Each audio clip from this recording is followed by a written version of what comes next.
Hello and welcome to the IRL F3 League. Tonight we open up Season 10 with Round 1 here in Japan, Suzuka, an iconic racing circuit that has had so many iconic races to go with it. At 1989, the Senna-Prost rivalry comes to a heated battle in the last chicane. Incredible end to that season, with of course Prost taking the championship after Senna being disqualified.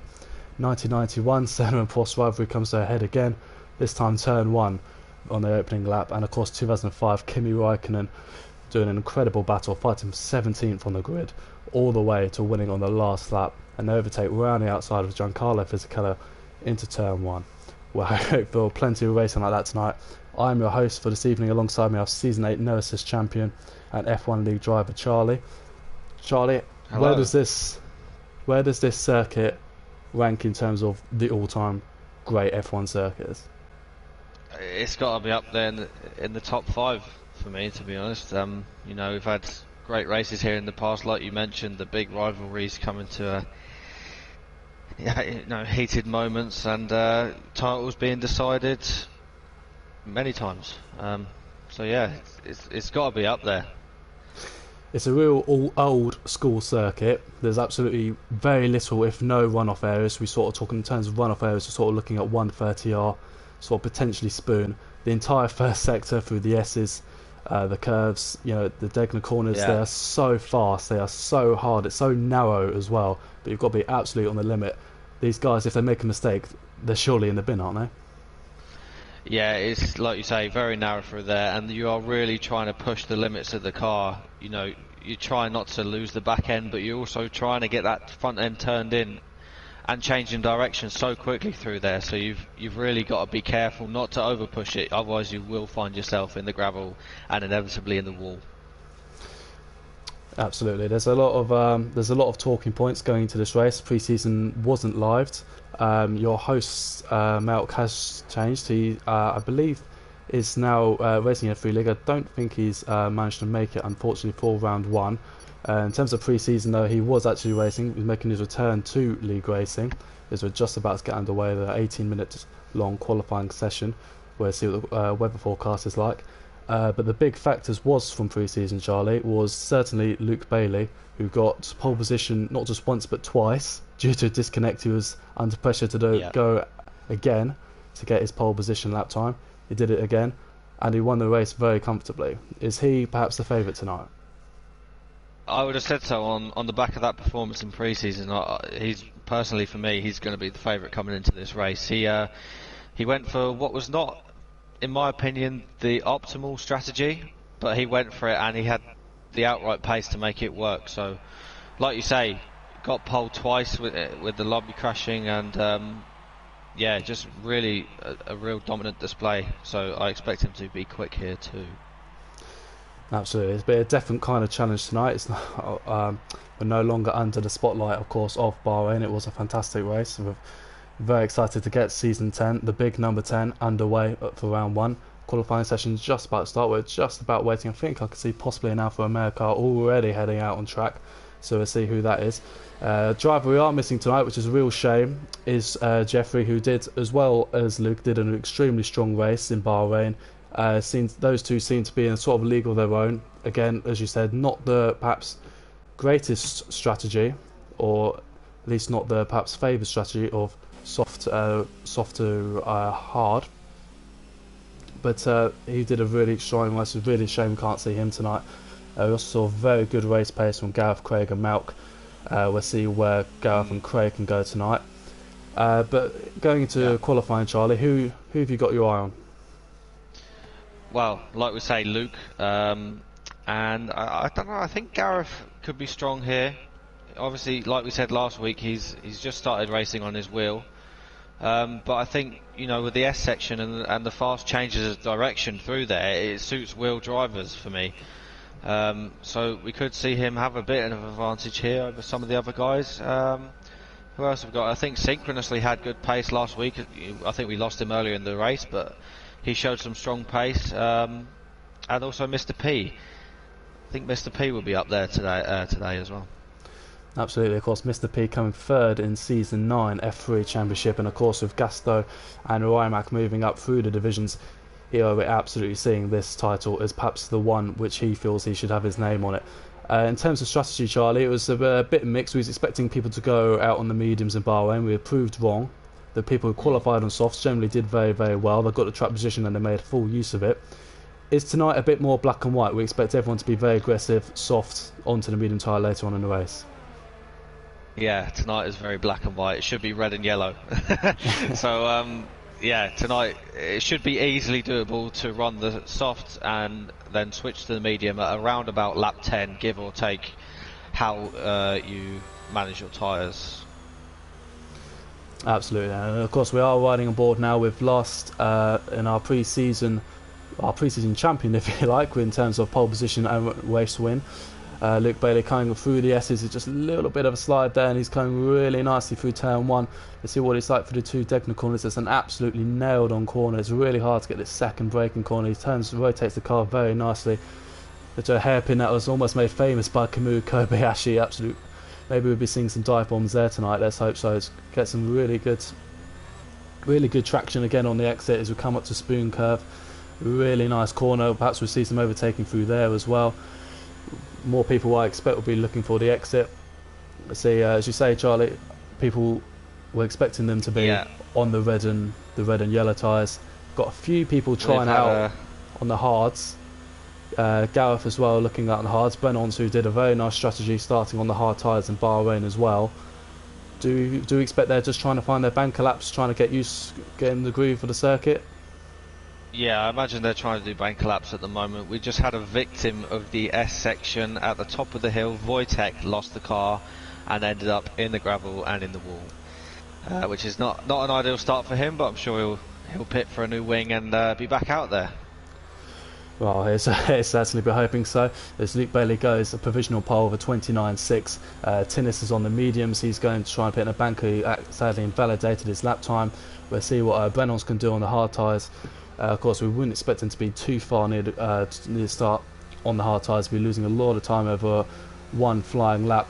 And we're looking at the questions. Of course, we all have out to a few of the drivers. And 2 of the drivers that we had questions of during the week was out to Gareth, Captain Stiff, also known as, and Craig. And one of the questions here was, what is the sort of lap time they'd be thinking pole position to be around? And I don't know about you, Charlie, they was expecting a soft runner tyre pole position to be perhaps a low 29, possibly even a 28.9 or 28.8. Where does Luke Bailey's banker lap? Do we think with a 29.6 as a banker, that's quite a good start, is it not? As a banker, it's not bad. I'm expecting, though, off the back of what we saw from Luke Bailey and like Mr. P and Gareth last week, and Craig also, I'm expecting to see a low 29, possibly a 28 here. So I think, yeah, it's a good banker lap, but there is definitely time to be found. Absolutely. And Brennons moves up to P4 in the hard tyre. 32 flat, so it goes ahead of Steele, who's on the medium tyre. So I think Steele will be certainly looking to find a bit more lap time there. Nitro Gas is perhaps another favourite we should talk about. Had a very, very impressive race last night. If you might not have seen it, it was the round 1 of the Realistic Performance League. Round 1, Run Japan. He actually won this. He won this race, holding off two Formula F1 League drivers in Sam and Scopefielder, so he'll be certainly feeling competent tonight. He's going out on the medium tyres for first run. Very impressive. Anyone you got your eye on, Charlie, at the moment? Just flicking through now. There's a few cars out weirdly on the hard tyre, which is I find a bit strange because it's not a tyre that needs to be run here at all. It's a very... Ooh, and Gareth has retired from the session. Has he lost the car somewhere? I can't see. It's looking like Gareth has lost the car, and he was out there on the hard tyre, I believe, so he could be a bit of a victim of his own tyre choice there. They don't offer much grip at this track. Like I was saying, you really want to be on the soft tyre during quali, and that, you know, that's where the grip is. With that softer compound of rubber, there's no point being out on the hard at this stage in the session. Yeah, I think I might have just about managed to catch the end of that. I think I might have just seen him possibly on exit of turns 3 or 4 there in the gravel trap. I believe he lost it through the S's. I was just riding aboard there with Wojtek, who was doing his best to get out of the way in Sector 1. It was a very awkward place to get out of the way if someone's flying that through there. I believe Gareth might have just lost it. Thankfully for him, he has got a banker lap on the board. 31 flat on the hard tyres. I don't think he would have been perhaps looking to qualify on them. No. We've just got Craig coming through at the end of a lap now. He's just come through the chicane. Foot down over the bump. To hug the inside of the track. And where does he go? Second. 29.9. That's not a bad banker lap from Craig either. No, absolutely not. And of course, he had a very strong pre-season race as well. He had I think he had contact on the opening lap, so he had to pit under safety car. Did a really nice recovery drive to find himself back out, and he was fighting for the podium positions. I believe he's in third place. He was closing down on the top two. His bag of bones. There we are then, a 29.4. So we're beginning to edge a little bit closer to those 29 flats and maybe even the 28. It's a very nice lap there for the Racing Point driver. Luke Bailey's out on the out lap. He'll be looking to pick up a few more attempts on his second run. How many attempts are these guys going to get, Charlie? We're looking at, because of course if you go for the softer compound tyre allocation, you can get 3 or 4 runs on the tyres. Are they going to have time? You can get 4 laps. You can get 4 sets of tyres on the softer allocation, but I think realistically round here with an out lap, a hot lap and an in lap, you're looking at 3 runs here if you time it right. Absolutely, and his bag of bones, of course, is P1.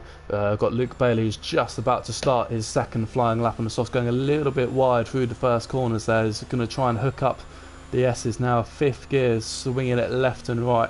It's got a much better grip on those soft tyres. We can see now the top 6 are all on the soft tyres. We're still yet to see lap times from Mike, Colin, Wojtek, Nitrogas, Mr. P and Dragio and Sir Spud.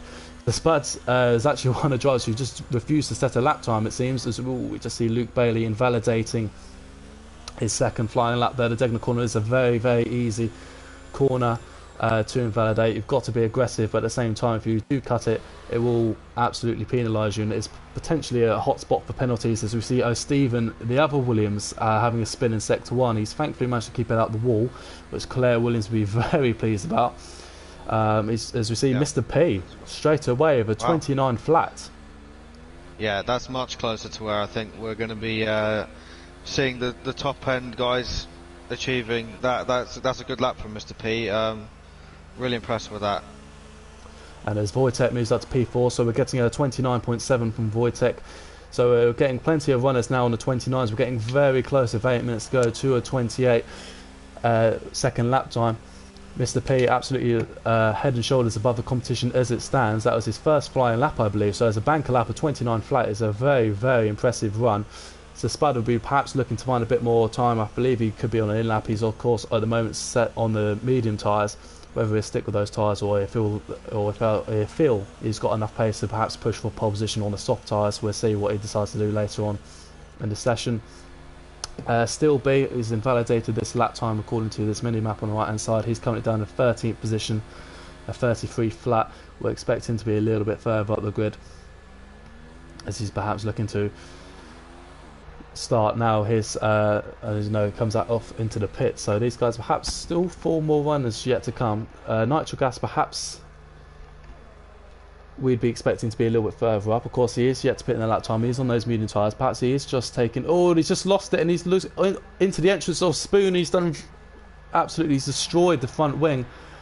He's very lucky boy to still have a front wheel.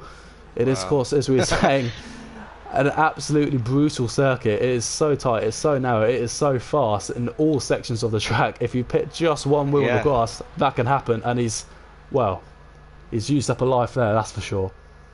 Wow, I didn't expect to see anyone spinning there, to be honest. How did he do that? I didn't quite catch that.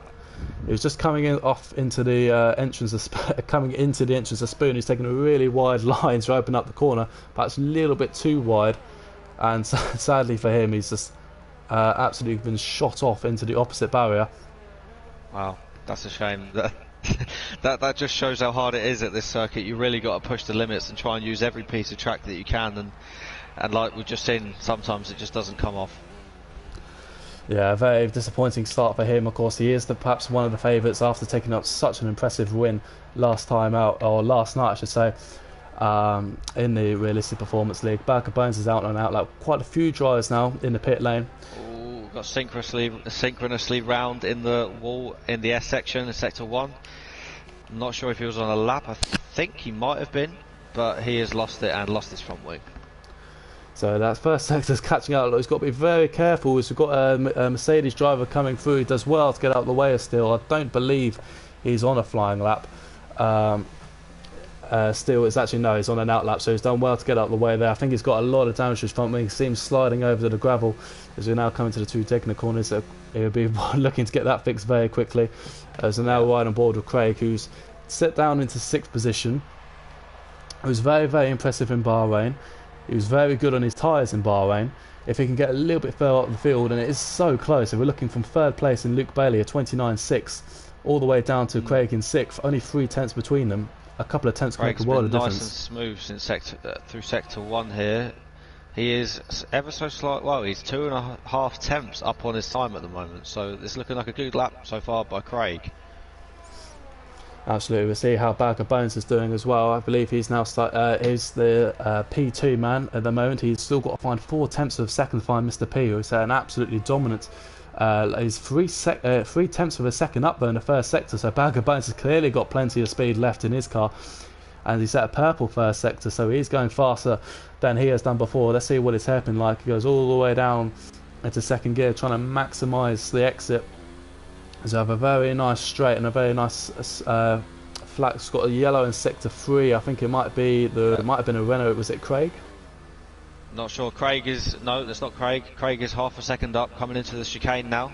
Just needs to get a smooth exit out of here. Power down over the bump. Hug the inside of the track again. He doesn't. He stays to the outside, and he's improved by 4 tenths up to P3. That's a very nice lap time there from Craig at 29.5. Barker Bones is going even quicker. He's gone purple in the middle sector as well. He's just got to keep it really nice and neatly through this last chicane. He's into 3rd gear. We've got to be careful over this bump. It can shoot you into the wall. He rides it absolutely beautifully. Bang open the DRS, and there we are, 29 flat. We're getting so close, just 9 thousandths of a second away from being into the 28. Someone's going to break the 28 second barrier, surely. And it's Luke Bailey now goes P3 once again with a 29.3. So Craig briefly moving up into, I think it was P3. He's been shunted back down to P4. Luke Bailey still 3 tenths away, but Barker Bones and Mr. P, this is looking like a direct shootout for pole here. Yeah. We've got Wojtek just starting a lap now, coming through sector 1 through the S section. Through the left-hander, nice and tight through there, got a good line, carrying a nice amount of speed. Up the hill now, needs to open up that entry to the corner and get a good exit, but he didn't quite open it up as much as he would have liked to. Now through the first Degner, he is 3.5 tenths up on his time, so this is looking like a good lap by Wojtek so far. These guys are really finding their feet now. The lap times are absolute tumbling. As you say, it's surely just a matter of time before we break into the 1:28. And who knows, the first person to do it might just be the man who gets himself on pole. Wojtek's going really nicely here, the Haas driver. And 2 Haas drivers started really well in Bahrain. They had an incredible qualifying. I believe they qualified 2nd and 4th. The strategy perhaps went away from them in Bahrain. As we're saying, the strategy tonight is a bit more straightforward. It is a bit more simple. It is soft to medium tyres. He might even be able to pick up a slipstream here. I think it might be Mr. P in front of him. So he might try, and I think he's just trying to find a sneaky little turn. He's gone purple in the middle of the sector, half a second up on his personal best. Is this potentially the 28-second lap time we are absolutely all craving? 2 minutes left in the session. We've still got 4 drivers yet to find a lap time, but all eyes at the moment are on Wojtek, keeping it hugging down the inside. He goes P3, so he's perhaps not got the 28-second lap time that we crave, but P3 does look a yellow flag in sector 3. I think that's just someone preparing a lap, I believe. Probably someone getting out of the way. We've got Tinus Optional on a lap as well. I think he is about 3 tenths up, and he's just heading down now towards 130R. Let's see how much he is improving by. 8 tenths up, so where could this put him? This could put him into the top 5 potentially if he nails this last sector. Craig retiring from the session there, so he's clearly felt like he's either not got time, or 29.5 is all he has left in the bag. As we see now, Tinnis coming around the last corner. Can he match his teammates' time? Not quite. It does a 29.4, so we get some really competitive 1 minute 29 lap times here. It's so close. He does bump down Craig all the way down to 7th now. Still got a couple of drivers left to pit. One of the favourites we was talking about, we was discussing, Nitro Gas, has slammed right up the field. He's pulled the pressure lap out of the bag. It's gone up to P3 at 29.1. We've got a yellow flag in the second sector. It's all going on. We've got Luke Bailey now retiring from the session as well, so he's not going to go any quicker. Bag of Bones also follows suit. Got a lot of cars coming around Spoon. Let's have a look, see what's going on around there. Are we perhaps about to see a slipstream from the two Mercedes drivers? No, Steele's getting out the way. Mike's on his outlap. He's still yet to find a time. Colin also is in the pit lane. Doesn't look like he's going to have time to set a lap, so he'll be starting plumb last. Gareth, of course, also had an early crash in qualifying, so he cannot go any quicker. He's certainly sat in 12th. He will have a fresh set of tyres to choose from, though. Is there anyone that's looking to challenge pole here yet, though, Charlie? Not sure. I can't see it so far. I'm flicking through and I can't see anyone on a particularly fast lap. Mr. P's coming through a last He's going corner quicker. now. I'm not sure how much he is up. I believe he's up by a tenth of a second. Could we break into the 1 minute 28? And we do. Wow. 5 seconds left to go in the session. He pulls out an absolute top trump of a last lap. It's on a 28.8, which might be enough to set him on par by a tenth and a half. Bag of Bones retiring from the session, not having time to complete another lap. Probably feeling he'd done enough to get pole position. It has been so tight between the pair of them. Nitro Gas had done a very valiant effort into P3. He's finished his session now as well. Wojtek is in P4. We've still got a couple of drivers left on a lap, I believe. I think Sir Spud could potentially is invalidated. Spud is 6 tenths up on his own time, but he is invalidated. He's in the pits. So I believe the only drivers left who got out on track is the two Mercedes drivers of Steele and Mike. So they are currently sat down in P15 and P16. On the track. Surely we won't see a tough. Surely they've got to both be absolutely on it to try and move through the grid. Yeah, they are. Let's have a look, see what Mike's sector time is then. He hasn't got a lap time in the bag. He's gone purple in the second sector. So that's a hell of a way. Yeah, it's looking very neat and tidy so far by Mike. I've been riding on board for the last few corners and it's looked good so far. Let's see where this puts him. Round and round the last corner. It's gone very nicely over the bump, flicking it open in DRS. There's a 29.7. So perhaps his first sector wasn't quite as strong as his second. Still does a very, very nice pressure lap. He goes up to P6, a 29.3, a very competitive time there. And there we are then. I think everyone has completed their qualifying. It's been a very, very close session, Charlie. We're begging all the way through. Are we going to get someone to break the 28s? The predictions of Craig and Gareth were absolutely spot on. Pole position to be perhaps a low 29. Maybe someone breaking into the 28s. So they can pat themselves on the back of that. We had to wait till 5 seconds. We had to wait till 5 seconds left in the session. Where does this leave us for the race then? Because we've got 3 or 4 drivers within just a few tenths of each other. Mr. P at the end, got to say fair play to him, absolutely nailed that lap. Yeah, I mean, this could be a really good race. I don't see anyone. I mean, Mr. P is, a couple of tenths up the road, not even that, a tenth and a half. But I don't see anyone really with a massive pace advantage. I think it's all pretty close in there. It's, there's half a tenth or a tenth in between each position as you go down. So this could be a really close race at the front. I certainly hope so, and it's certainly shaping up to do so. Could of course always have the possibility of rain. It's of course been bone dry, it's been very sunny here in the qualifying session. The race day could perhaps and hopefully be maybe a little bit different. It will offer a different kind of challenge for drivers. See a whole new range of fast guys. Luke Bailey down in P5. He's had a very strong pre-season, as we've mentioned many times. He's your 5th place runner. Steele's in P6. Tinnis, Craig and F1 Richard and Mike round out your top 10. It's a very solid final few seconds for the two Mercedes drivers. They was down to 15th and 16th just with the checker flag waving. They managed to find a little bit of time there. So Spud's opted to go onto the medium tyre. He was actually starting outside the top 10, so he's free to choose whatever tyre he likes. Synchronously starts P11, Tragio is 12th, Sir Spud P13. Gareth with that early DNF on qualifying, he did set a lap time on the hard, so he'd be very disappointed. Of course, trying to get used to the wheel. Any wheel users know that takes time and it is a lot of effort. Brennon's in P15, He qualified on hards. He does like that alternative strategy. Will we see it again? We saw it in pre-season. Stephen P16. Colin not setting a lap time in the Ferrari, so he starts P17. So Charlie, ultimate question: who is your eye on, and who would you be betting on for this race? Well, I think if you're playing it safe, you're going to be betting on Mr. P. Just based on the pace that he's shown in qualifying there was no one else in the 28s with him. But, you know, it's all to play for. There's, you know, there's overtaking opportunities around here, down the back straight, into 130R and into the final chicane, and down the DRS straight, obviously, there's a chance for like a reverse overtake. So the racing could be close, but if I was betting on anyone, I'd go for Mr. P. I think that might be a wise decision to say the only man to break into the 28th. There were some very, very, very close comers. It was a very, very good qualifying session. It was a very good finish as well. Of course, the opportunity of safety car is always, as we see the skies, absolutely bone dry. It's so tight for this first sector. We saw a lot of people going off in this first sector. I'm sure they're going to have to be going absolutely on their peak of their abilities to make sure they perhaps don't get a crash on this opening lap. It'll be absolutely a nightmare through those opening corners. Of course, on Monday night we saw safety car within 8 seconds.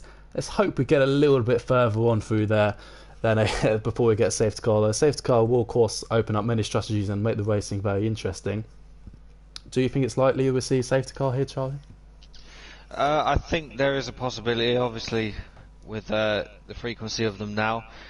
There's every possibility. I mean, through the S section, you know, on this first lap, there's a high chance there's going to be contact between someone because no one's willing to give an inch. So, yeah, there's definitely a possibility that we'll see one. As we just start the formation lap underway, Bauke Bones had done an absolutely brilliant qualifying session, but one thing he was not prepared for was the absolutely flying lap of Mr. P in the Alfa Romeo 28.8. And as we were saying, he finished third in the Drivers' Championship in F3 last season.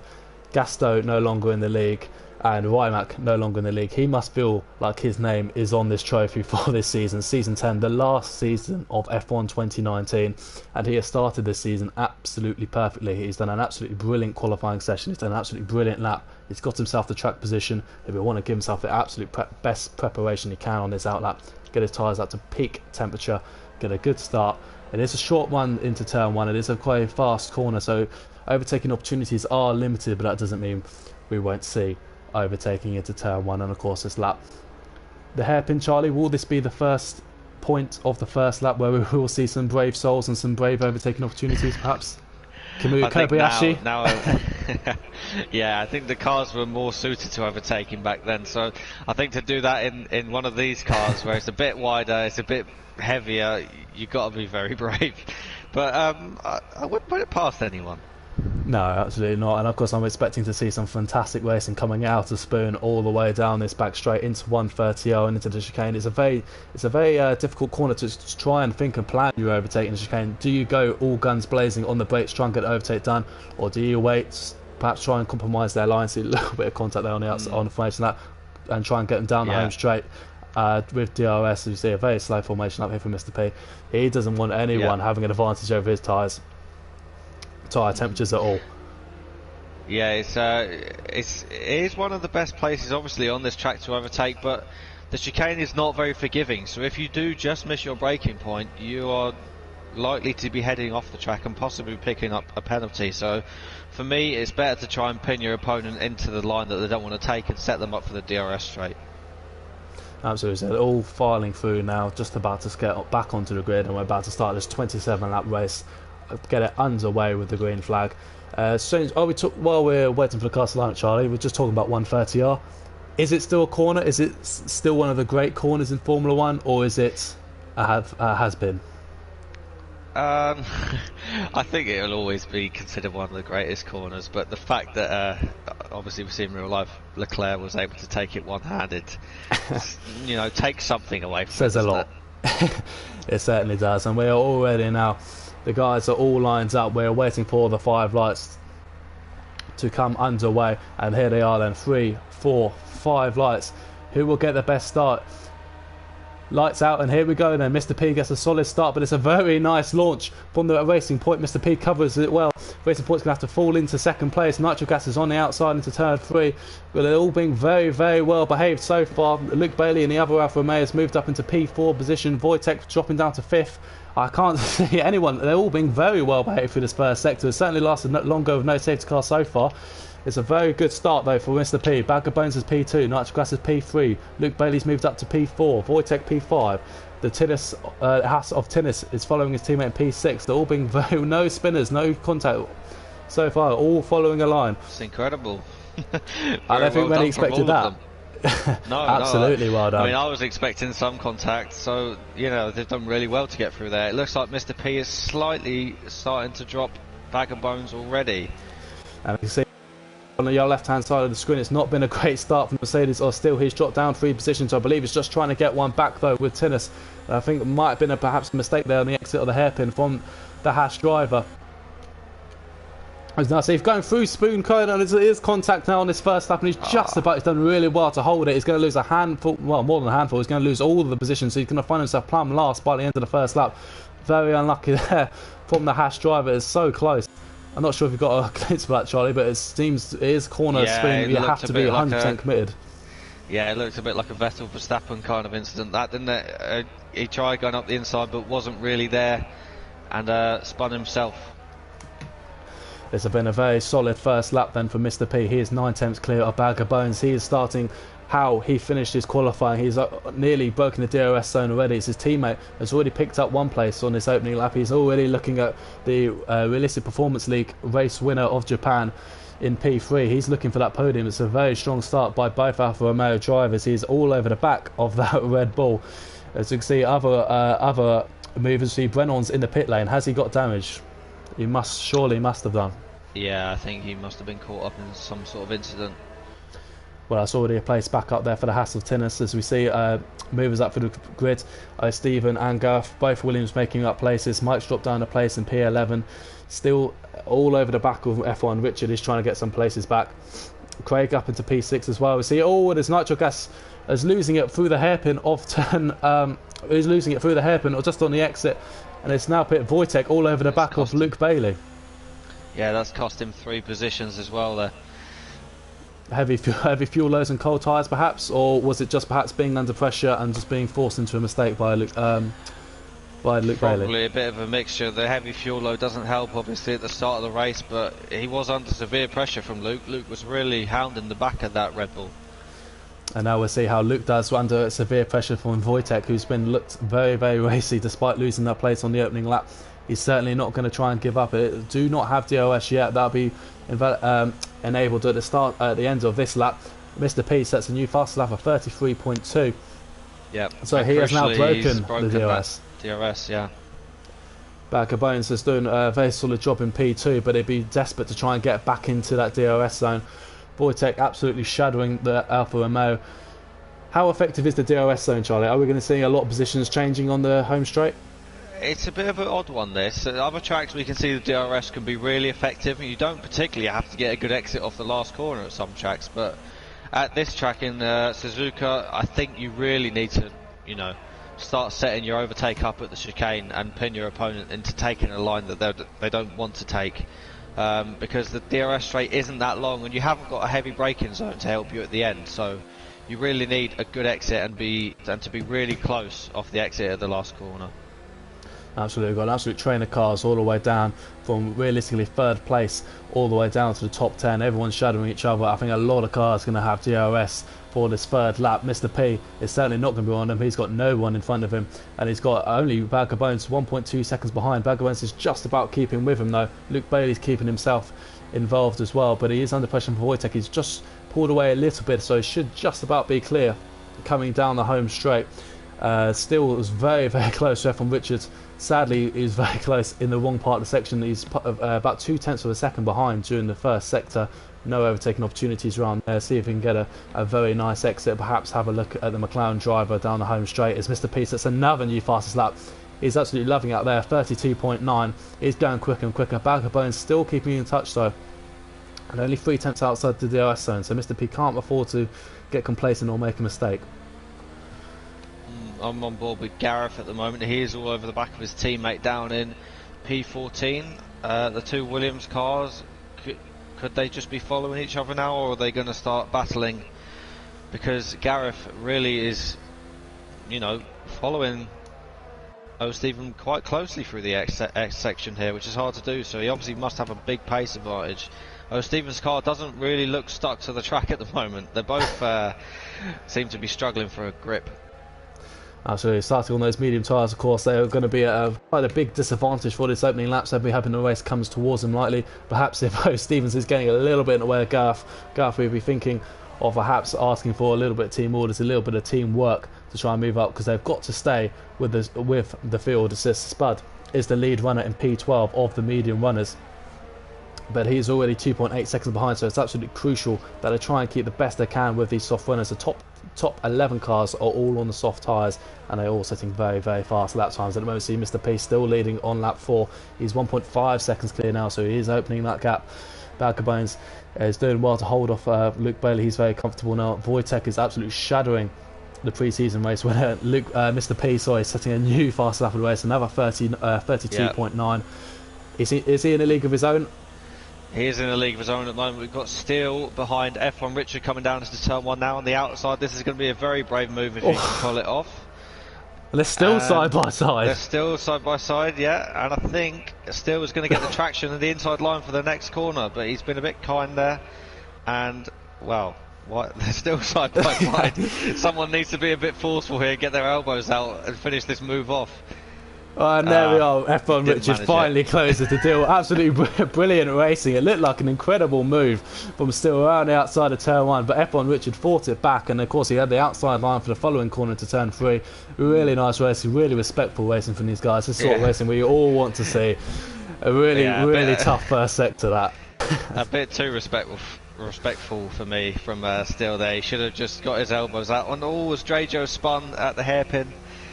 He was closely behind that gaggle of cars. He's just lost it. I think he's managed to stay out the way of everyone. I think someone might have tagged him after he spun. It might have been Mike, so let's see if Mike's got any wing damage. I think Mike picked up wing damage from that, which is unfortunate. That is very unfortunate. It's currently running in the points at the moment as well. We are looking at pit stops, possibly from around 10 onwards. Of course, safety cars and whatever happening. Is this the sort of safety car window for you, Charlie? Is that if the safety car comes out now, if you're a soft runner tyre, do you pit? If you're a medium runner tyre, what do you do?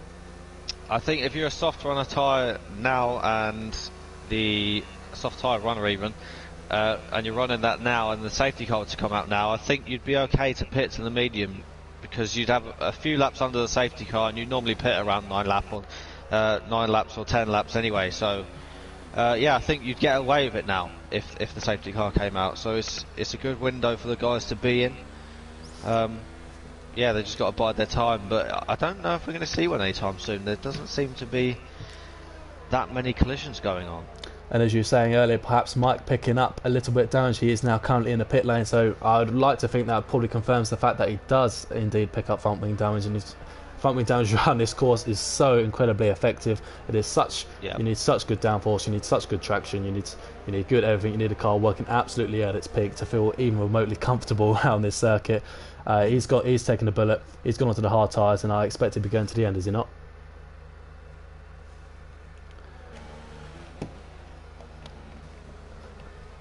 As we now follow Craig, who's currently in P5, and this is a nice little group of cars here. We have Luke Bailey, who's beginning to close up on Bag of Bones, who's perhaps now dropped off 2 seconds to Mr. P. Perhaps he's struggling a little bit now with his soft tyres, possibly overheating, possibly a bit of degradation. And it's a very nice little train of 4 cars here. It's obviously very difficult for anyone to make a move. They're all going to have DRS, as Wojtek picks up 3 seconds worth of penalties. I believe Colin in the Ferrari has also picked up 3 seconds worth of penalties. So we're beginning to file in now on lap 7. A few cars with penalties. We see Craig getting very close to the back of Wojtek, but of course a Haas car in front of him also having DRS. We've got Steele on F1 Richard again. Steele's gone down the inside this time on the DRS straight, and he looks to have got that move done. If you can just slow it down, yeah, that looks like a done deal. So Steele has moved up past F1 Richard now. Well, that battle has been brought to a close, and a little bit of a shame, but I'm sure Steele will be looking now. Can he fight, and can he move forward with the group of cars of the top 5? Nitro Gas in 6th place, Of course, it'd be this is a circuit which I'm sure he'd be very comfortable on after last night. We've got a yellow flag in sector 1. I think it's the Ferrari of Sasad on those medium tyres. Yeah. I feel like he might have just had a spin there. Yeah, I think he's probably pushed a bit too hard through the S section and has become another casualty, which is unfortunate, but all he can hope for now is a safety car, I think, because he started on the medium, so that's really damaged his strategy even more. Yeah, absolutely. As we now see, both Ferraris now running P14 and 15, both on the medium tyres, both hoping that the medium tyres would mean their race would come towards them in their later stages. It still might, but they've got a lot of time to find out now. They're 12 seconds behind 13th place in Tinnis, who of course had problems of his own on the opening lap after an incident at Spoon. Meanwhile, the battle for second, third and fourth seems to be as close as ever. And Luke has come in. Luke has pitted on lap 8, lap 7, so that's an early pit stop for Luke. It'd be interesting to see what tyres he goes on. Is he going for the undercut? He was, of course, I think he was just outside the DRS. The medium should go to the end from here. Yeah, he's gone for the medium, so he's going for the undercut on Bag of Bones in front. Of course, the undercut can be quite powerful around here, especially if he gets a little bit of clear air. We'll see whereabouts he comes out. I think he's just come out behind the Williams. I know he's come out behind Haas of Tinnis. So he's got a little bit of clear air though, because we expect to see these guys pitting possibly around lap 9, 10, maybe even 11. So he might get a couple of laps here to get really drilled into those medium tyres and really try and push his way up forward into second position. As the F1 Richard and Steele don't seem to be dropping each other. Off at the top of the S section, Gareth's round, and I think he might have avoided wing damage, but he has gone into the wall, which is a shame. He was running closely behind his teammate, and he had pretty good pace. He wasn't dropping too far back for a medium runner, so that's a shame to see that. Yeah, of course. Sadly for him, the same sector, of course, where it is accident in qualifying. So sector 1 not being kind to poor Gareth tonight. But yellow flag now. Synchronously round at Spoon curve. So he are they struggling with tyres? Do you reckon? I think we are getting to that point. Because the tyre temperatures, he almost goes off there coming in before 130R going onto the grass. We're saying the tyre temperatures, when they do go on this game, they very, very, very quickly can go off the cliff. It's very hard to manage the tyre temperatures through the S section here. It's really key because you can find yourself really struggling with them by the time you get to the end of the lap, which is what we're seeing here. Still, the top 6 do stay out though. F1 Richard is the next car to pit. He goes straight onto the medium tyres. It'll be interesting to see where he comes out. We'll have a little ride on board with our race leader, Mr. P. He is very, very comfortable at the moment. He is 2.3 seconds behind. If people are having difficulties with their soft tyres, he's not showing any sign of that. He's been consistently pulling away just a tenth or two per lap on Bag of Bones. Bag of Bones in his own right has had a very solid race. Let's not forget he had a very good qualifying session. He's had a very clean race. I'm sure he'll be very happy with P2 at the moment as he comes out the hairpin. But it will be a big ask for him to close this gap. Yeah, I'm just running on board with Luke Bailey at the moment. I'm not sure that he will make this undercut work because he seems to be stuck behind Tinnis at the moment. So if he wants to make this work, he needs to clear him pretty much immediately because I imagine the front runners will be coming in soon.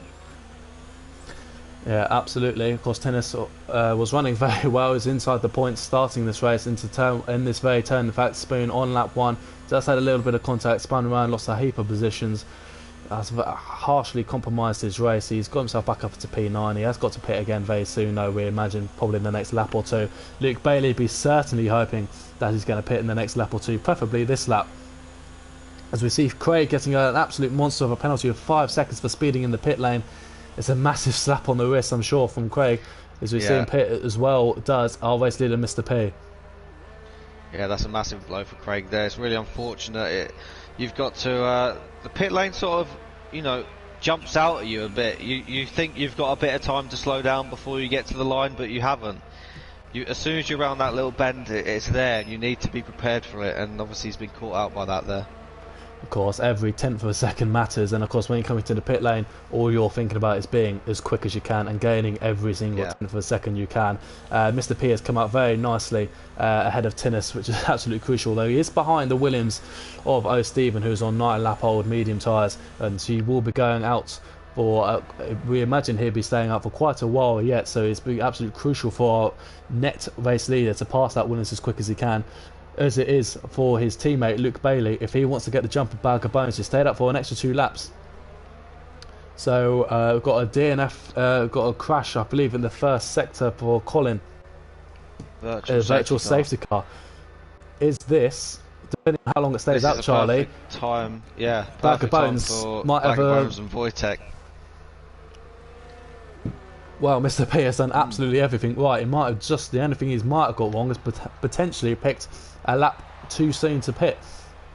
And of course, as you would expect, Bag of Bones is followed into the pit lane by Wojtek. I wouldn't be surprised to see Nitro Gas, Steel and Synchronicity all come in afterwards. They know this is a very cheap pit stop if it stays out, a very cheap pit stop. Yeah, this is really unfortunate for Mr. P. He's going to have to get his head down now and not try not to get too annoyed with the situation. I believe back under racing conditions. Yeah, Mr. P is coming down the home straight. This is going to be very, very tight. There's the racing point. Mr. P does hold on to his lead then. Oh, Stevens may be the current race leader. That shows just how quick Mr. P has perhaps been on these new set of medium tyres. He has still got work to do though. He can't get over that too quickly. He's still got to pass this Williams. He hasn't been able to do it on this lap or into turn 1. Bag of Bones has at least closed up. This gap is now only 1.1 seconds. And with the Williams ahead, he's got to surely look to get in that DRS zone by the end of the lap.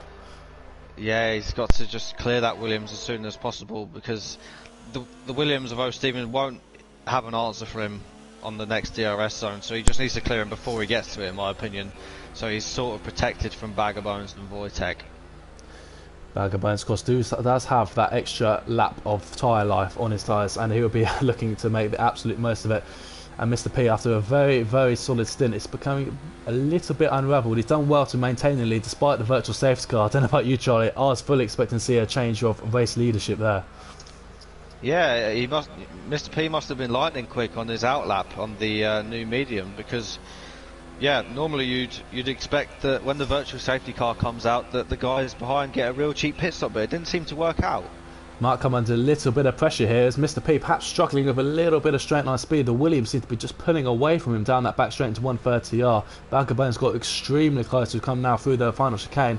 Doesn't get quite the exit of the Alfa Romeo. Excuse me.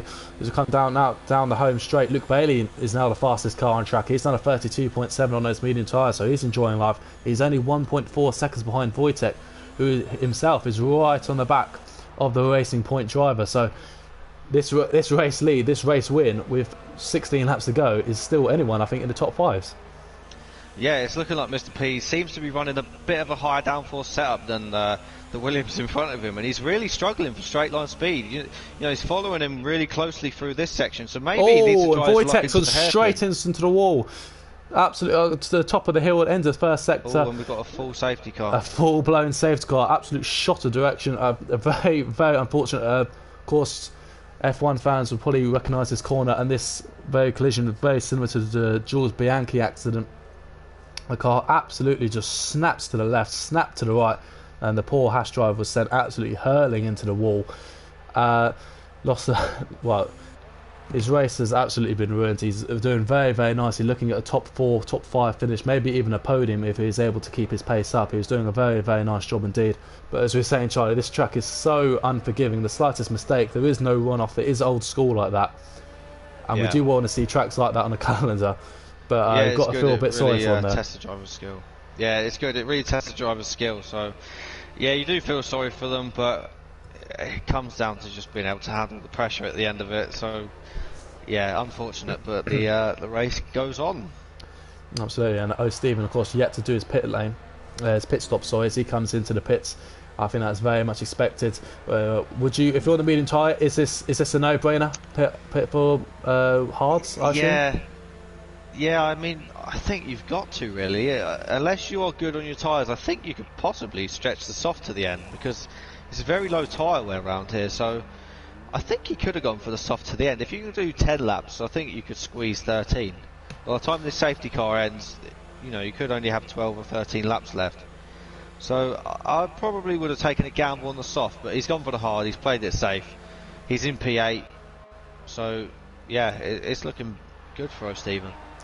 His Williams teammate, of course, Gareth, has had a very troublesome opening race to his season 10, as he follows his suit into the pit lane and onto the hard tyres. Mike pits for a brand new set of softs, so he's taking your gamble, Charlie. He's going to have to be very, very kind to them. But this is very good, because obviously we had a lot of drivers who just made a few mistakes. Looks like their race potentially was over. Perhaps Gareth, in terms of points, it looked like his racing was perhaps over.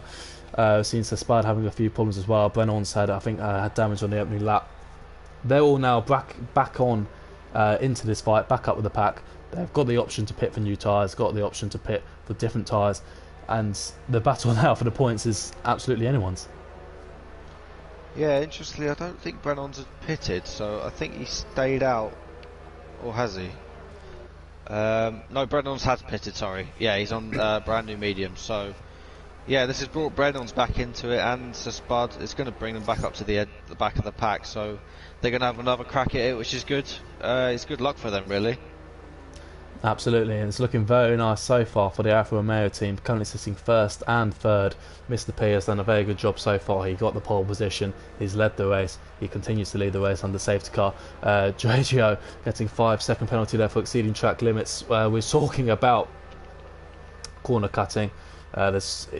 Usually you can get away with it. There are a few corners, the two diagonal corners, that can be extremely harsh on corner cutting. Spoon, if you run a little bit wide, it's fairly unforgiving as well. That last chicane, he might have potentially picked up one there as well. So you've got a couple more cars in the pit. Giorgio goes into the pit. Tinnis also pitting for a set of softs. So it's going to be very interesting to see these soft runners now of Tinnis and Mike. Currently sat in P12 and P13. What can they do? Can they get the positions up before their tyres fall off? Yeah, I think towards the end the tyre situation will sort of balance itself out, so I don't think they'll have an advantage over the medium tyre for the last few laps, but for the first few laps definitely they'll be all over the back of the guys in front of them. So yeah, it'd be interesting to see if they can come through the field. Absolutely, it'd be absolutely crucial for them to try and get into those point scoring positions before they do wear off. They're going to have to be very, very kind to them. Of course, you can go a little bit longer on the tyres. You've got a safety car out, so they're very easy to keep them in check, keep them up to good temperature. At the moment they're on lower fuel loads for the second half of the race than they would have been at the start, and of course they'd be brand new. They wouldn't have to have done their qualifying laps on them, so there's every reason that they could potentially get them to the end. It will of course be a very tough task, and if you're bag of bones, Charlie, you've seen Mr. P just about snitch pole position from under your nose. It seems that he did a very, very good lap. You've seen him run away from the first stint, you've clawed him back, and now the safety car has pretty much reset the field. What does he have to do to stop Mr. P from doing what he did in the first stint, which was basically pull away comfortably? Yeah, he just needs to, not over push the car, keep it in a straight line really. Don't try and push too hard through the S section. Keep the tyre temperatures under control and just try and stick in Mr. P's DRS and bide his time, because he's on one lap fresher tyres, which is not a lot, but mentally that can do a lot for you. You just feel better in the car. You feel like you've got some sort of advantage over the car in front, so you want to go chasing them. So this could be a good second chance here for Bag of Bones to retake what he thinks is rightfully his, which is the lead. And a very, very bizarre penalty there. 10-second time penalty for Tinnis, which in Formula 1 is an absolute lifetime of a penalty, and he's currently sat in P12. He's got to get his race back under control, because of course he sat on the soft tyres. He's got to make up positions early, but he's got immediately a 10-second penalty under safety car. Whether that's a bug in the game, only time will tell, I suppose. That's an absolute disaster there for the Haas driver, who's clearly got a lot of speed. He did a very good job in qualifying. He's seen his teammate crash out, which ironically has helped his race. It has got him back a little bit into contention. Gareth will be looking to perhaps try and move up and keep himself into the points. Both Williams drivers in the points at the moment. F1 Richard has had a very nice race along with Steele. Those two have been inseparable. It'll be good to watch those two on the restart. Only a few tenths of a second between them each other again. We will see the safety car potentially, hopefully, coming in this lap, which will leave us with about 12 laps of hopefully 100% on the action all the way to the finish. If you're Craig, Charlie, what have you got to do to get into the podium? Because it has been, so far, the top three seems to have been quite comfortable. Yeah, unfortunately for Craig, I think we saw earlier he picked up a penalty for speeding in the pit lane, so he's just really got to keep it clean and stick on the back of these guys and hope that by some miracle that they pick up more penalties than what he's got, but I can't see that happening. No, I believe the top three have been very clean so far in terms of corner cutting and penalties, so he might have to hope for a change of fortunes in that. So Mr. P absolutely darting from left to right, trying to get all the temperature he can into those medium tyres. Of course, these mediums are a lot harder to get temperature into than the soft tyres. All of them, in fact, is weaving down that back straight.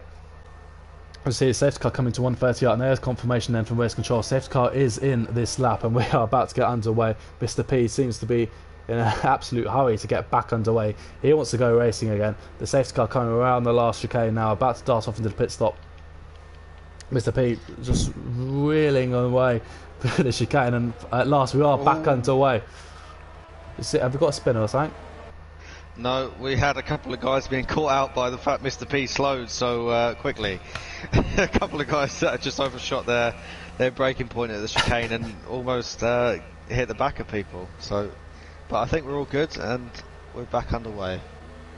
Well, that's all good to say. They've all been very kind and all very respectful again on this restart. As you see, I think Mike there picking up a 5-second penalty.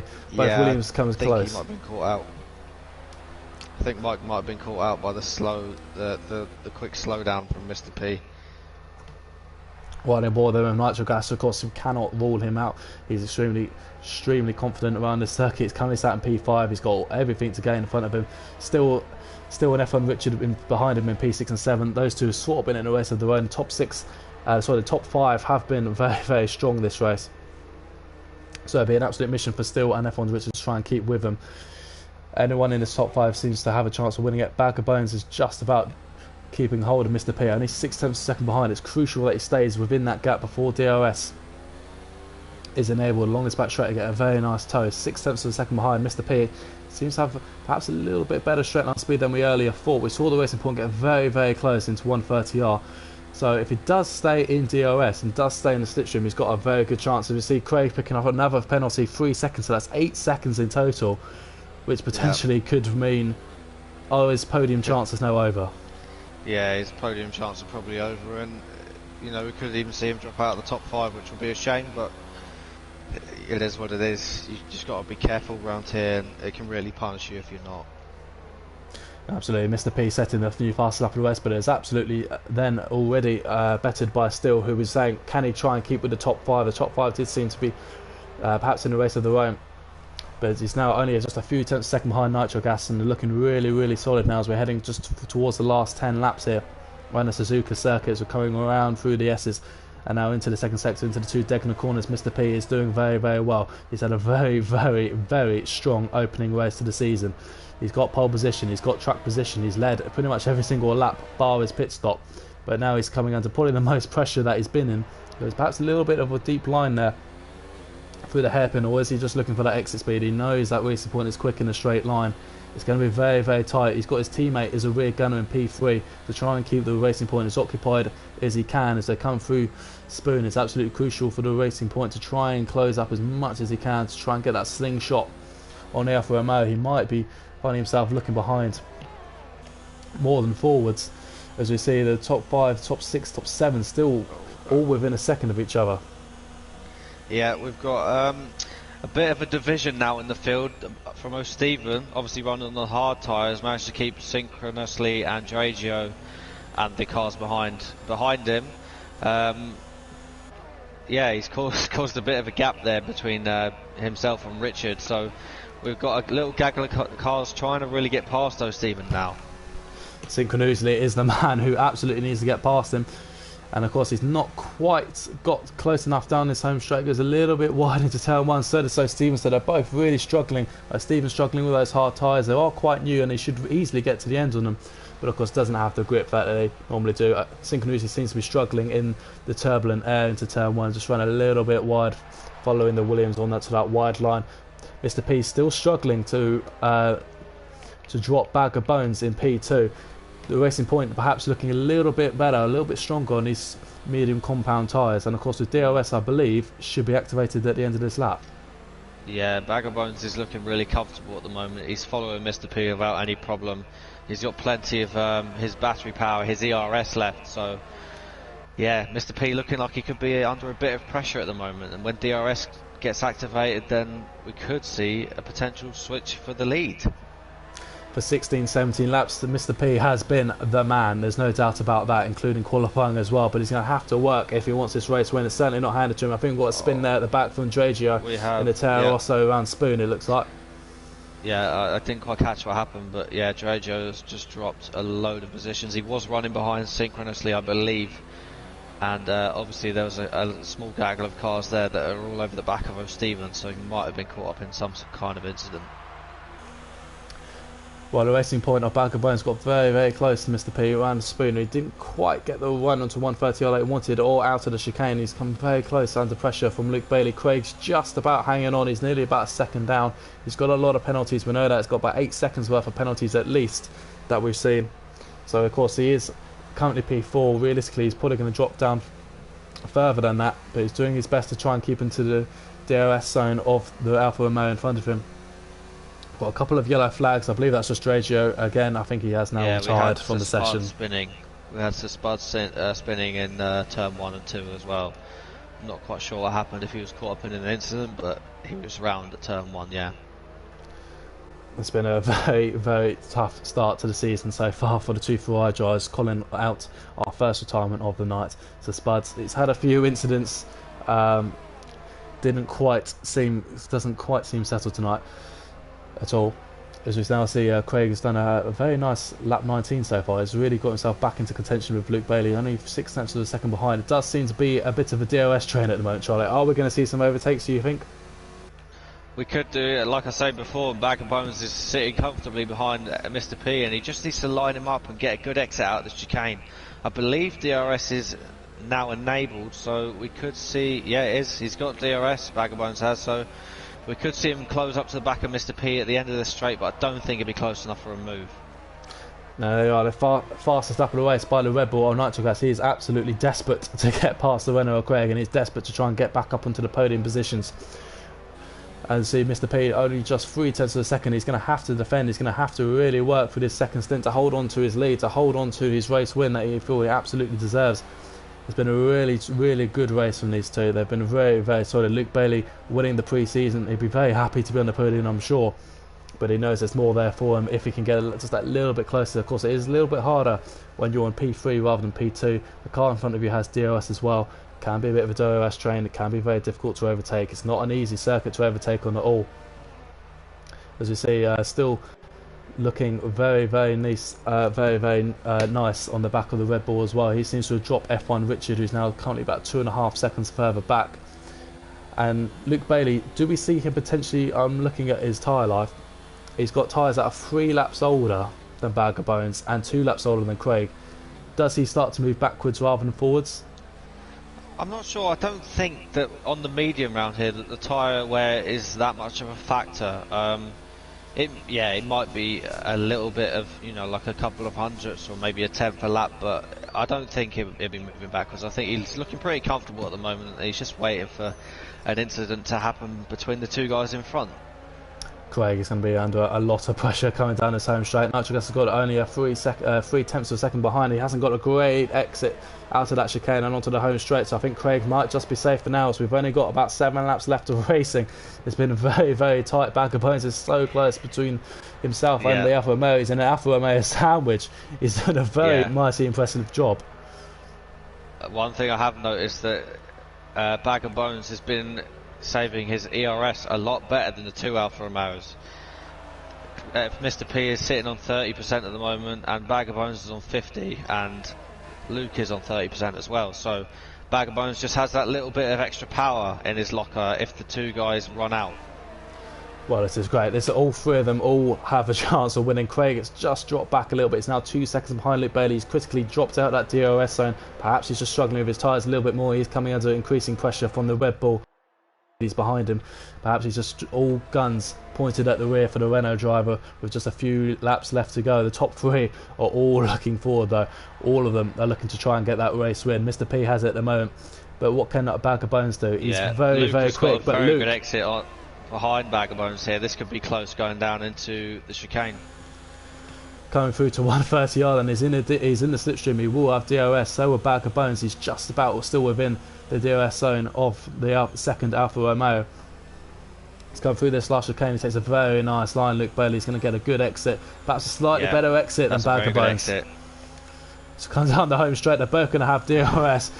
Still can't quite. I think the Racing Point does have a good straight line speed, but as we were saying earlier, is Bag of Bones in his own right has got the slipstream on the Alfa Romeo in front of him and DRS. So has Luke perhaps got to wait for a mistake for from the Racing Point driver? Yeah, I think he's either got to wait for a mistake from the Racing Point or wait for Mr. P's battery power to deplete, because Mr. P is using it to defend at the moment, I'm seeing. So it's going down and down. Last lap it was 30, now he's on 20. Surely at some point something is going to have to give out of these three. Interesting strategy we were talking about earlier. The two soft runners of Tinnis, who's had another problem. He's sadly dropped back all the way down to 14th now. And Mike, as Chernousli picks up another 3 second time penalty. And speaking of which, he loses it out the second deck and has gone straight into the wall. That is a retirement. And he's lost his wheel. We just caught that riding aboard with Mike, who's putting him under a lot of pressure. It's a virtual safety car. And the poor Renault driver who's stuck seemingly since safety car right up to his DNF there. Seemed absolutely stuck, plonked behind the Williams who was on those hard tyres. He's 5 seconds back from F1 Richard, and again just dipped a wheel on the gravel. It's so easy to do around here.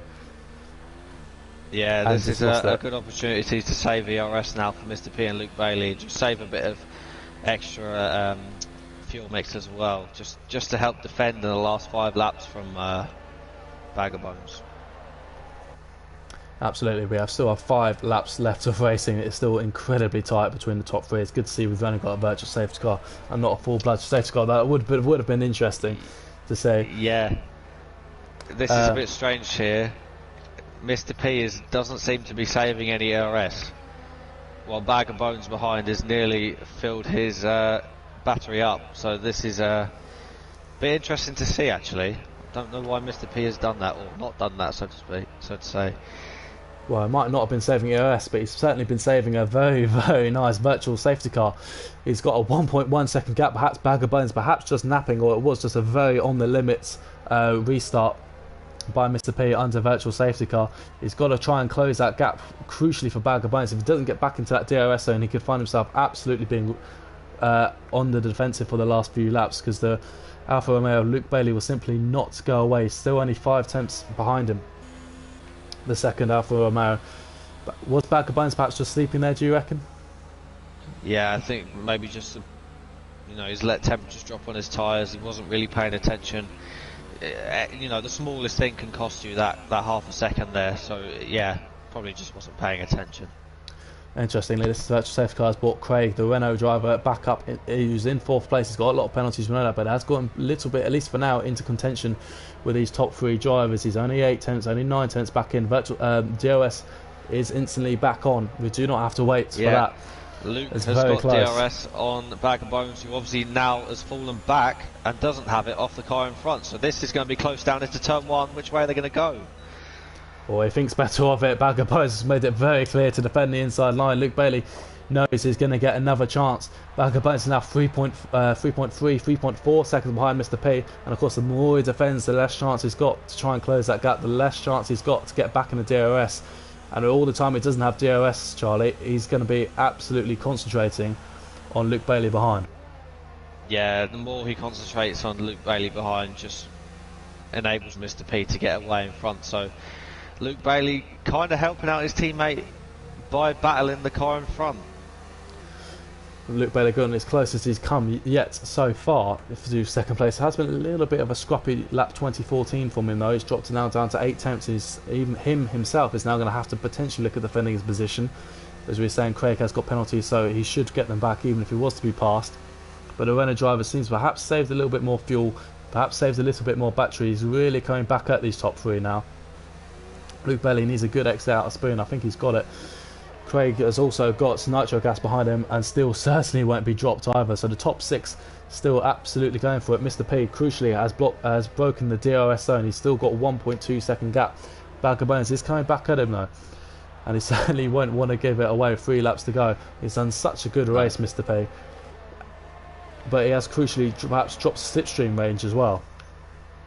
Yeah, he's dropped too far behind Mr. P. Bag of Bones. It's really that virtual safety car restart has really cost him here a chance at the win, because he seemed to be in much better position. Like I say, he had more battery power available to him. He seemed, set up to attack after that virtual safety car, but that, split second of not paying attention has just cost him. Absolutely, and of course you can never do that, but he has got himself back perhaps in contention now. He's now only 0.8 of a second behind. He's really coming at the Alfa Romeo. He does have fresher tyres, but just 1 lap. He did that lap extra, of course, under virtual safety car. It looked for all the world Mr. P was about to lose his race lead after leading so comfortably in the first stint. But he did come out in front, and Bag of Bones, after initially dropping about 1.3, 1.4 seconds behind Mr. P after the virtual restart, is coming back at him. It's now just about under a second. It's going to be absolutely crucial, perhaps, for the laps after this, that if he gets into the DRS zone. This is really key now, just to keep your head and just basically just look in front. Don't keep looking behind, because you will make mistakes now. Just keep focused on what's in front. This is so easy to make mistakes at this part of the race. Be very interesting. Craig is all over the back of the Alfa Romeo as well. He's looking very fast in nitro gas, despite setting fastest lap of the race last time out. Perhaps a bit of a scruffy lap. The Renault almost pushing the second Alfa Romeo, Luke Bailey, around the final chicane. It's coming around now into the home straight, but again it's going to be a DRS train. They're all going to be on the slipstream. They're all going to have DRS wide open. Bag of Bones, crucially, does have DRS. He's now only 7/10 behind Mr. P. We could be on for our last lap. Heroic move, possibly. It's going to be so tight. Mr. P is going to go down to the wire. Yeah, this is going to go 2 ways. Mr. P will either defend and keep his lead, or could end in tears with an incident here, because I don't think Mr. P is going to give it up at all. Well, one of the examples I was giving at the introduction was that, of course, iconic race of 1989, the coming together of Senna and Prost into the final chicane. Could we be about to have our IRL moment possibly like that? That would be very, very exciting to see. Hopefully we'll get a clean bit of racing for this last lap and a half. It is so close. Mr. P must be under immense pressure. You've led from pretty much start to finish. You've looked comfortable. But now with a lap and a half to go, he is going to have to defend. He's going to have to get every exit absolutely perfect. He's going to have to get every entrance to a corner absolutely perfect. He can't make a mistake. He can't lock a wheel. He's got to get he's got to get the speed down the straight, and so far he's got it. Still, Bag of Bones only about 9/10 of a second behind. He should comfortably be in DRS. He'll gain a couple of those tenths back with a good slipstream. Luke Bailey really coming at him as well. He's only 4 tenths behind. If he's late on the brakes and gets a good exit, he could potentially put the Racing Point driver under pressure for this last lap. But Bag of Bones absolutely nailing it on the brakes for that last chicane. Coming around the bump, run out last corner as we start now the final lap of the race. It's very tough to call, Charlie, but Mr. P's race, surely? Yeah, I think he's going to hold it now. He just needs, well, I say that, I could curse him here, but he just needs to keep it clean now and get a good exit out of Spoon, really, because I don't see any other place on the track that he's going to be overtaken. Of course, while I've been watching this fight for the front, it's going to be it's going to see a move here from Mike. He's been stuck behind that Williams for so long, and he might have just about got past the Williams driver. A very strong effort from Stephen. He's been on those hards, on the slower tyre. They're very durable, but they are quite a lot off the pace. Mike has done really well to keep those soft tyres all the way in check, and fair play to him. He's done a very good job. But Mike's found the balls, he found the strength, he found the speed down the straight to move up through the gears into turn 1. He got the inside line and he's moved up into 8th place, pushed the Williams driver down. Yeah, that's unfortunate for Stephen. He held out really well there for a long time as well on those hards. I didn't expect him to stay in front, but yeah, like I said earlier in the race, I think that gamble on the soft will just about pay off, because we had the laps under the safety car, which it looks like it has for Mike, because he was able to recover a couple of positions after that earlier wing damage that he had. Absolutely, Mr. P looks like he's just about fended off the Racing Point for today at least. He's just got to get a nice clean exit. Luke Bailey's got very close to the Racing Point again, but it's not going to be enough. We're going to run out of laps. It's a very, very good start to season for Mr. P. He is your race winner here in Japan. Bag of Bones comes home 2nd place. It's an Alfa Romeo 1 and 3, there's a double position for them on the podium. Nitro Gas finishes 4th. Penalties have dropped Craig all the way down to 7th, unfortunately for him. Still had a very strong second half of the race. He did really well. He passed F1 Richard after a very good battle throughout the race, and he's very strongly come home in P5. F1 Richard, in fact, actually pipping Craig as well due to penalties. So Craig now pushed down all the way down to 7th. Stephen, I think, might have just got the position on penalties as well. We'll just confirm your top 10, of course, as we now see the podium champagne of the Alfa Romeo drivers. Luke Bailey and Mr. P. We're saying Luke Bailey, the favourite in terms of pre-season. He was on a league of his own. We're saying coming into this, Mr. P, third in last season's championship, perhaps the favourite over the course of a season. Surely that makes Alfa Romeo. Are they not? Are we going to get used to this, seeing an Alfa Romeo on the podium? It's looking like that on the evidence that we've seen so far, isn't it? Yeah, very strong performance from them in both of the first 2 races we've had here this season. Obviously, one was the pre-season, so it didn't really count. But yeah, they've both been really quick and looking like it's going to be a pretty dominant season if they carry on in this form. Absolutely. Starters, you mean to go on, and Mr. P leads from first to first. He got the pole position. Congratulations on him on that. It was a fantastic lap. The only man to slip into the 1 minute 28. He did a very, very good job. He came under a lot of pressure. Balcabone's a very good race from him. P's P2. Luke Bailey is followed home by Nitro Gas. Still as P5. F1 Richards P6. Craig, penalties dropped him and cost him at the end of the day. He's now sadly down to P7 after a very strong race. Stevens P8. Brennon's did well to recover from into P9. Mike does bring home a point. I think penalties cost him. Gareth is P11, just outside the points. So Spud, an incident-phoned race, but he does come home to finish in P12. Tinnis as well seems to have very good pace. Just a few mistakes, few incidents dropped him and sadly cost him his race. And in terms of DNS, we sadly have we lost the Renault synchronously towards the end. Dragio also seems to be doing well. Lost his car. Wojtek was doing, I think, very well. I think he was running as high as 5th place, looking really nice, perhaps pushing for a podium at least. He finishes with a DNF, and Colin as well was our first DNF of the race. So Charlie, that is round 1. Only 11 more rounds to go. It went all the way to the end. Any driver, we had about 3 or 4 cars of the top 5 all within a few tenths of each other. Do you think they can keep this up? Can we see this sort of closeness? Can we see this all the way through the season? I'd love to if they can. Yeah, it'd be great to watch. This race we didn't see that much overtaking, maybe not as much as we'd like to see, but it was very close all the way through. So yeah, I mean, I don't know if they can keep it up, but I'd hope they could, because it provided a very entertaining race. It certainly did. I mean, as we were saying, it is such a demanding circuit. It's so fast, it is so narrow, it's so hard to overtake. And of course, when you are finding it hard to overtake, it's very easy to perhaps just break that little bit too late, to make that mistake, to perhaps go dip a tire into the grass, to dip a tire into the grass, and then of course lose your race, lose your front wing, have a collision or whatever. So they did really well to have such close racing, only tenths of a second between the top 5. It was a really, really strong back race from all of them. And see the podium guys just about filing in now, just waiting on Bag of Bones, I believe. But we'll start with the race winners. He just filed as well. Hopefully have our second place driver in the lobby very soon. Mr. P, congratulations on qualifying. The only man to dip into the 1 minute 28 lap time. As season starters go, was that the ultimate start? Yeah, definitely. That was the goal. I love Japan as a track.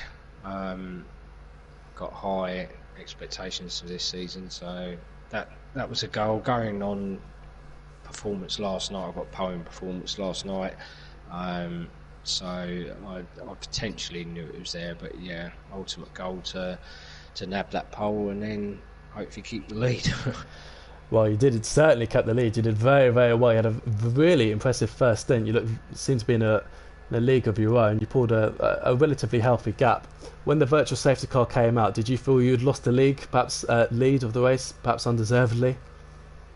I I knew it was going to be touch and go. Obviously, I was in a party with Luke, my teammate, and I said to him, I think we're going to lose out, and he said, "Oh God, yeah, you know the guys haven't pitted yet," and it was so close. I think Luke lost out on a place to Vodstech, and I literally just come out of ahead of Bag of Bones. It was so close, so close.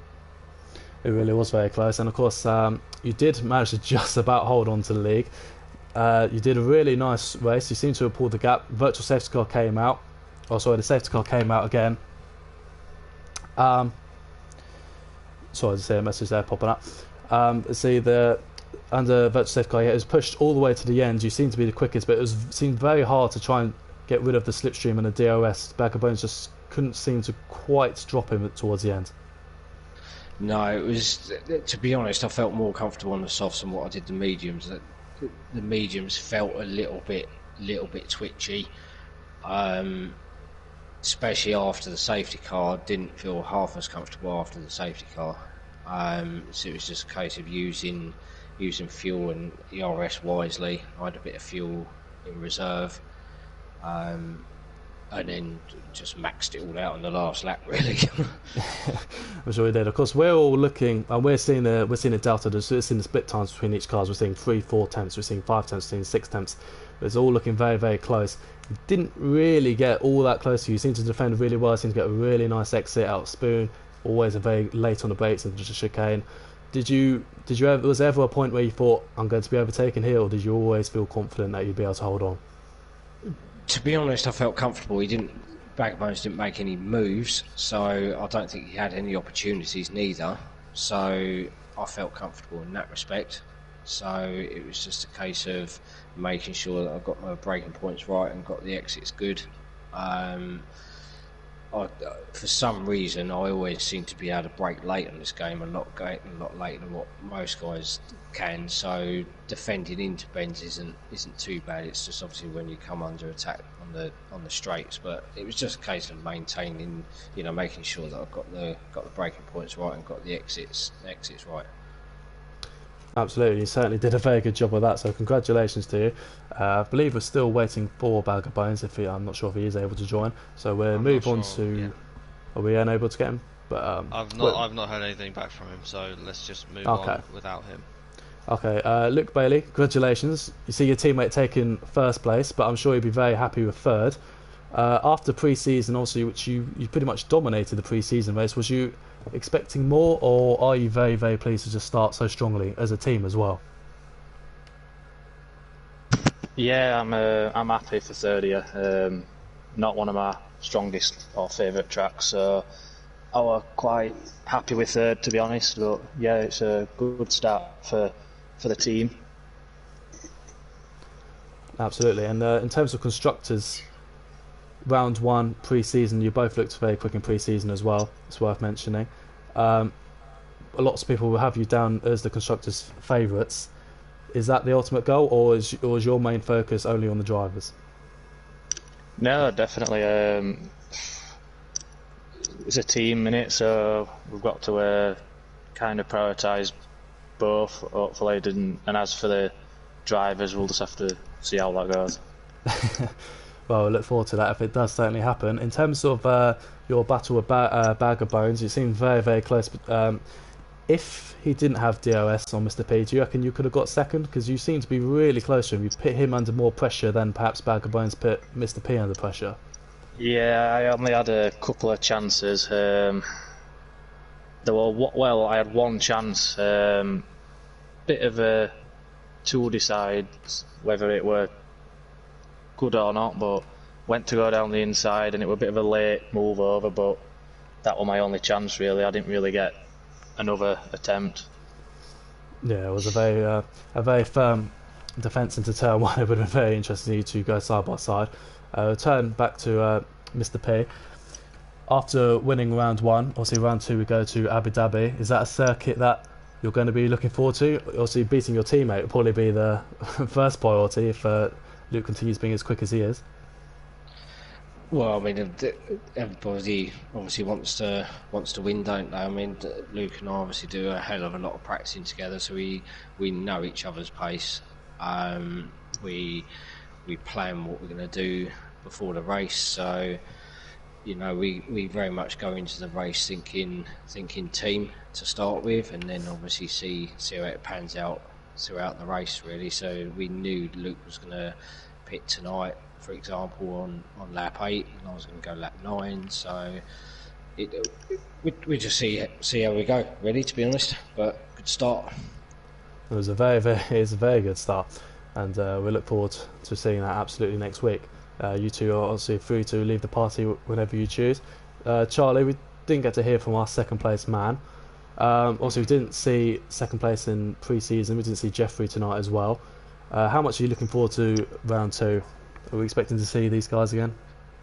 Yeah, I'm expecting to see the same kind of guys at the front. I'm expecting it to be competitive again. I don't know how each individual performs at Abu Dhabi, but yeah, it's a track. You know, you've got 2 straights, so there's plenty of opportunity to overtake in the middle of the lap.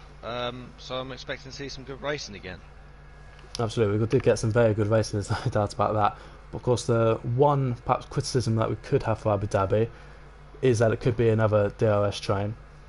Do you think it will be that, or do you reckon it will be a case of DRS being perhaps too strong and that we will be seeing overtakes flying everywhere? Abu Dhabi kind of goes the other way because you've got 2 zones. So if you stay behind in the first zone, you could end up having a really easy pass in the second zone. So it can be quite strong in Abu Dhabi, but on the flip side of that, it can provide some really good racing because if you manage to pass in the first zone, you're susceptible to be, you know, the switchback in the second zone. Absolutely. Well, we'll see what happens there on next Wednesday, 8 PM. Of course, round 2 is of course at Abu Dhabi, the Yas Marina circuit. We'll expect to be seeing a couple of Alfa Romeos at the front. We're expected to see a few Hasses, and we'll expect to see the Racing Point of Bag of Bones as well. I'm sure we'll be seeing some very good racing all the way down the 2 long straights. Our next IRL event is of course Monday nights at F1 round 2. That is brought to you by Gareth and Sab. Tuesday nights is of course brought to you the Realistic Performance League. Quite a few drivers of F3 in that as well. That is brought to you by Malc and Tim. F2 and F3 of course is next Wednesday at 8 PM. So thank you from all of us here. Hope to see you again. Goodbye.